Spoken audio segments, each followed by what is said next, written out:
મિત્રો, વડાપ્રધાન મોદી 3 દિવસની જે જુદા જુદા દેશો છે તેની વિદેશ યાત્રાએ છે, ત્યારે સૌપ્રથમ સાયપ્રસ અને ત્યાંથી G7 દેશની સમિટમાં ભાગ લેવા કેનેડા ગયા છે. ઉલ્લેખનીય છે કે જસ્ટિન ટ્રુડોના સમયમાં ભારત કેનેડા સંબંધમાં મોટી તિરાડ પડી હતી, અને ત્યારે આ શિખર સંમેલનમાં વડાપ્રધાન મોદી તેમજ કેનેડાના હાલના પ્રધાનમંત્રી માર્ક કાર્ની વચ્ચે સંબંધમાં સુધારો જોવા મળી રહ્યો છે. નફરતનો બરફ પીગળતો જોઈ શકાય છે. આ ઉપરાંત બંને દેશો વચ્ચે રાજદ્વારીઓની ફરી એકવાર નિમણૂકને બહાલી આપવામાં આવી રહી છે, જે બંને દેશો વચ્ચે હકારાત્મક સંકેત દર્શાવે છે. મિત્રો, ગ્રુપ ઓફ 7 જેમાં Canada, France, Germany, Italy, Japan, UK તેમજ યુનાઇટેડ સ્ટેટ્સનો સમાવેશ થાય છે. આ આંતર સરકારી રાજકીય તેમજ આર્થિક મંચ કહી શકાય, જેમાં ભારત નથી, પરંતુ ભારત એ વિશ્વમાં આર્થિક મોરચે જે રીતે સતત આગળ વધી રહ્યું છે તેને ધ્યાનમાં લેતા ભારતને પણ આ બેઠકમાં વિશેષ આમંત્રણ આપવામાં આવતું હોય છે.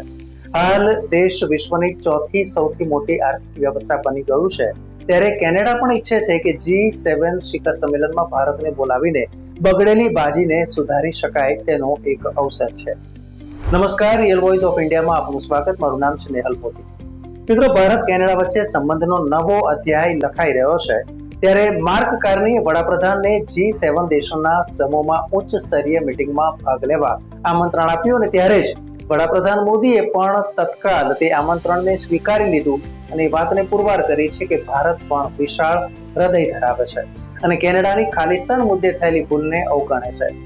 મુક્ત વ્યાપાર સંધિ પર ફરી એકવાર વાતચીત શરૂ થઈ રહી છે, જે બંને દેશમાં વ્યાપારમાં વૃદ્ધિ તેમજ સાથે સાથે વિશ્વાસનો ભાવ પેદા કરશે.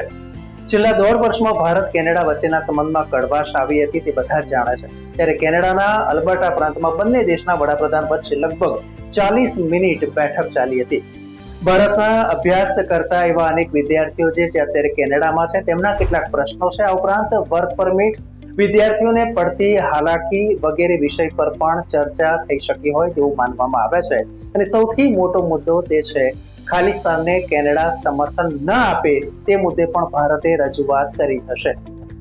બંને દેશોમાં ફરીથી રાજદ્વારીઓની નિમણૂક કરવાનો જે નિર્ણય છે તે સૌથી પહેલા આ મીટિંગમાં લેવાયો હતો, અને આ મુલાકાત બાદ વડાપ્રધાન મોદીએ કહ્યું હતું કે ભારત માટે કેનેડા સાથેના સારા સંબંધ ખૂબ જ મહત્વપૂર્ણ બની રહે છે. भारत और कनाडा के संबंध अनेक प्रकार से बहुत ही महत्वपूर्ण है. कनाडा की अनेक कंपनियों का भारत में निवेश है. भारत के लोगों का भी कनाडा की धरती पर बहुत बड़ा निवेश है. लोकतांत्रिक मूल्यों को समर्पित कनाडा और भारत मिलकर के लोकतंत्र को मजबूत करना होगा, मानवता को मजबूत करना होगा, हमारे रिसोर्सेज का ऑप्टिमम यूटिलाइजेशन कर करके मानव जात के कल्याण के काम में कैसे ला सकते हैं, वो दिशा में हम प्रयास करते रहेंगे.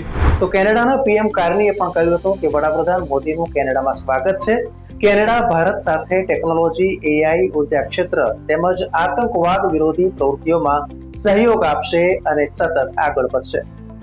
ઉલ્લેખનીય છે કે કેનેડામાં રહેતા ભારતીયો, વિદ્યાર્થીઓ તેમજ શરણાર્થીઓ વડાપ્રધાન મોદીની કેનેડાની મુલાકાતથી સંબંધમાં સુધાર આવશે એવી અપેક્ષા રાખીને બેઠા છે. તો સાથે જ ખાલિસ્તાનીઓ વડાપ્રધાનના આગમનનો સ્પષ્ટ વિરોધ કરતા પણ નજરે પડ્યા હતા. જો કે આ મુલાકાત પછી ખાલિસ્તાની પ્રવૃત્તિઓ પર અંકુશ આવશે તે વાત ચોક્કસ છે.